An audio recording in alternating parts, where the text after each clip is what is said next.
Selamat datang kembali ya. Kali ini kita mau fokus nih ke satu keputusan bisnis yang kayaknya simple, tapi dampaknya wah luar biasa. Ini dari bab 15 buku The Greatest Business Decisions of All Time. Judulnya Rapat Sabtu Pagi Walmart. Vern Harnish aja sampai bilang ini keputusan terhebat nomor 3 loh.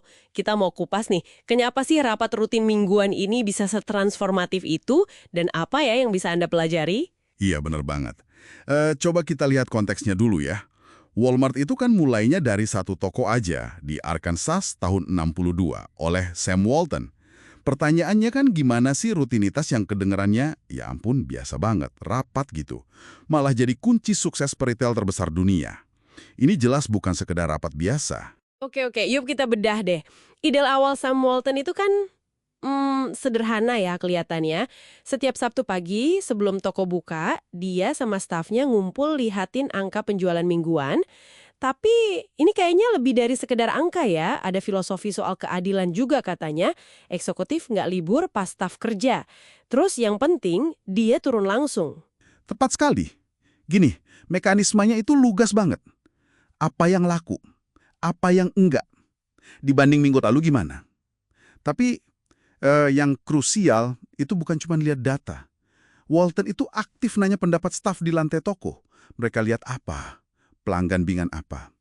Nah, abis itu, langsung saat itu juga diputuskan tindakan buat minggu depan. Mau promo apa, tata letak diubah gimana. Wah, jadi bukan cuma review ya, tapi langsung ada siklus feedback dan aksi yang cepet banget ya.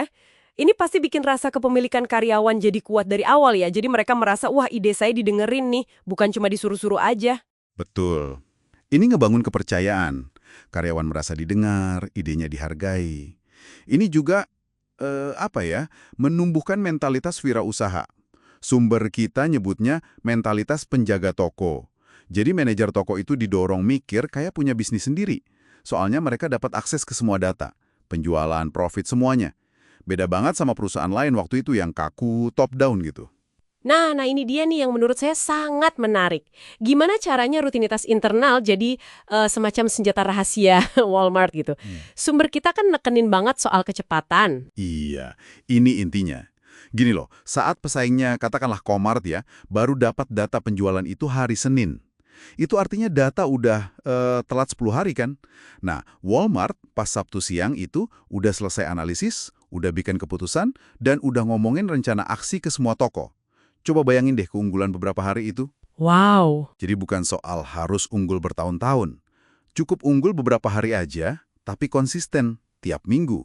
Itu udah cukup. Gila, jadi keunggulan kecil tapi konsisten gitu ya. Numpuk jadi keuntungan besar kayak bola salju gitu ya. Bukan cuma lebih cepat berarti, tapi ada semacam ritme mingguan yang bikin mereka terus belajar, terus adaptasi, lebih cepat dari yang lain. Persis. Aliran informasinya itu dua arah dan cepet banget. Laporan dari lapangan, info soal pesaing yang dikumpulin seminggu itu, semua dibahas Sabtu pagi. Ini bikin Walmart bisa respons tren pasar atau gerakan pesaing itu hampir real time. Nah, kecepatan adaptasi ini jadi salah satu kunci dominasi mereka. Oke. Itu kan keren banget pas skalanya masih kecil atau menengah ya. Tapi kan tantangannya pas Walmart jadi raksasa global gitu. Gimana mereka bisa jaga sihir rapat Sabtu pagi ini biar nggak kaku kena birokrasi, biar tetap relevan gitu? Nah, itu pertanyaan penting banget. Rapatnya memang bertransformasi ya. Dari yang tadinya cuma di ruang belakang toko, jadi acara gede di kantor pusat mereka di Bentonville. Sifatnya jadi agak campur aduk gitu. Ada sesi motivasinya, ada seminar soal merchandising, jadi forum terbuka juga buat bagi-bagi praktik terbaik dari seluruh penjuru negeri. Termasuk ide yang ikonik gitu ya, soal penyambut atau greeter di depan toko. Saya dengar idenya muncul dari forum berbagi kayak gini juga. Gimana caranya ide dari satu toko bisa cepat diadopsi senasional gitu ya, gara-gara forum mingguan ini? Betul sekali. Kekuatan forum itu ya di situ. Jadi platform penyebaran ide yang super cepat. Satu toko coba greeter, berhasil. Terus dibagiin di rapat Sabtu. Toko lain dengar terus pada ikutan coba. Dan biar tetap semangat dan relevan, mereka bahkan undang pembicara tamu loh. Macam-macam. Dari entertainer kayak Adam Sandler, sampai ikon bisnis kayak, Steve Jobs, Jack Welch. Mungkin buat suntik ide baru soal inovasi atau efisiensi gitu ya. Menarik banget ya cara mereka terus ngembanginnya. Tapi semangat rapat Sabtu pagi ini, apa masih ada di Walmart yang sekarang? Kan udah gede banget. Semangatnya sih katanya masih dijaga. Mungkin ya format rapat akbar di pusat udah beda frekuensinya, fokusnya lebih strategis mungkin. Tapi prinsip intinya yaitu pertemuan mingguan di level toko buat bahas data, kumpulin ide dari bawah, terus bertindak cepat. Itu udah jadi bagian dari sistem mereka. Udah kayak DNA perusahaannya. Belajar cepat, bertindak cepat. Jadi, kesimpulan dari pembahasan bab 15 ini buat Anda semua, sebuah keputusan yang kelihatannya sederhana ya, bikin rapat mingguan rutin, tapi kalau didasari prinsip keterlibatan, fokus ke data, dan kecepatan aksi, terus dijalanin dengan disiplin, wah, itu bisa jadi fondasi sukses global.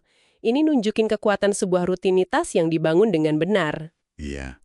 Mungkin sebagai penutup ya, ada pertanyaan nih buat Anda renungkan. Di dunia bisnis sekarang yang serba cepat ini, berapa banyak sih organisasi yang beneran punya mekanisme internal buat nangkep info dari lapangan, analisis, terus ambil keputusan strategis setiap minggu? Coba pikirkan deh, rutinitas kecil apa yang konsisten, yang mungkin bisa Anda terapkan, yang bisa secara fundamental ningkatin kemampuan adaptasi dan daya saing Anda atau tim Anda. Itu sih yang menarik buat dipikirin.